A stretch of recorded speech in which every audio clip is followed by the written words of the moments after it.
Hi, Scott, Machine Gun Dad. Welcome back to the channel. We're going to do a public service announcement. This is Greg. He works at a gun shop in Ohio called Stalkers, and this is a friend of his, is National Ordnance M-1. And we're going to show you some pretty important stuff on what the problems are with this particular brand of National Ordnance. And we're going to use my original Springfield as reference. So, what happened with this M1? Steve went to take this out to shoot it. Had proper ammunition in it. First round chambered, fired fine. He picked up the shell casing, it looked okay. He fired the second round of ammunition, and that's when things went south. Op rod jumped the track, handguard came off. He wasn't hurt. He figured out what was going on and found the brass shell casing, what was left of it, and it had failed. The second shell casing failed in two spots. The first 3/8 of an inch of the neck was ripped off, and the back half of the case in front of the extractor group had blown out. Greg didn't bring the brass, but I saw pictures of the brass, and the guy that was shooting it must not have noticed, but the first piece of brass that didn't blow, you could see a swelling at the bottom of the brass where the case was unsupported. And stretched. So he was lucky it didn't let go on the first one. Now, what caused that, Greg? After I looked at everything, the brass, the first round and the second round, and got to see the gun in person, my best bet, and I think Scott will agree with me on this one, is locking lug setback.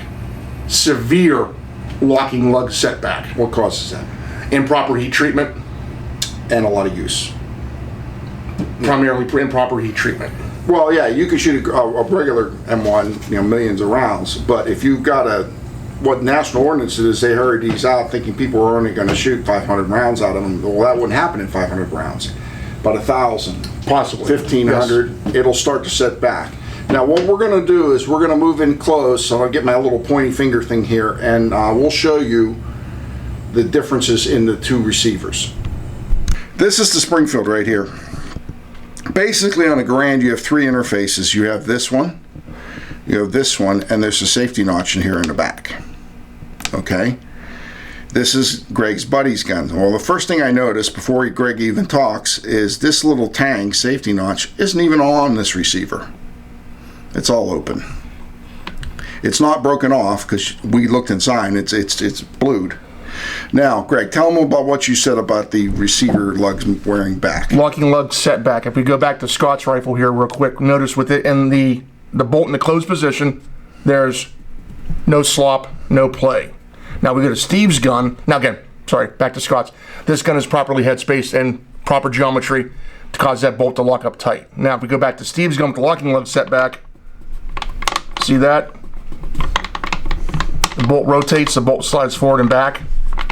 That's because these two locking lug surfaces on the left and right side of the receiver have been pushed back. If you look here, I'm going to move. Go ahead, let that go forward, Craig. If you look at the gap here and here. Now this was broken off because that shows you it fired when it was a little bit out of battery. Versus the gap here and the gap here. Huge difference. You couldn't stick a fingernail in there. I could probably get 2 fingernails over here. So what happens is you chamber it, it's going to, under recoil, it's going to go back till it hits some resistance. So since it can go back, it can also unlock, which means the bottom of the case is going to be unsupported and it's going to blow. This is a losing fingers, losing eyeball catastrophe. Your friend is really lucky. I mentioned that to him. John C. Garand's design has proven so strong in its original format. That's probably what saved his life on this gun. Yeah. If this was a lesser designed gun, it could have been a lot more catastrophic. I have a National Ordnance BM59. I have never seen an M1 Garand receiver that doesn't have that safety cut here. I've never seen that. So that's what you got to look for on the National Ordnance receivers. First of all, you want to see if it does that. If it does that, walk away. If it doesn't have that little extra cut in that ledge there, see the ledge is right here, walk away, because that's going to save your eyes. The sad thing is everything else in this gun is good, so if they can find a different receiver, they could probably swap everything from this gun to that receiver and he'll be back in business. This public service announcement, we're trying to keep people from getting ripped off, and we're trying to, in this case, keep people from getting hurt. If you're buying aftermarket receivers, you got to look at the quality.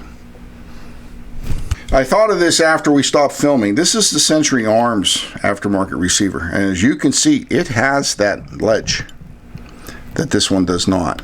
In addition, the bolt doesn't move like that one does. So there are aftermarket receivers that are better made than this, but even if you get an aftermarket receiver or even a GI one that you think that's been abused, you want to make sure that A, this lug isn't worn, that lug isn't worn, and the safety slot is still in place. Public service announcement. Hopefully we save somebody some money and hopefully somebody from being hurt. Thanks again.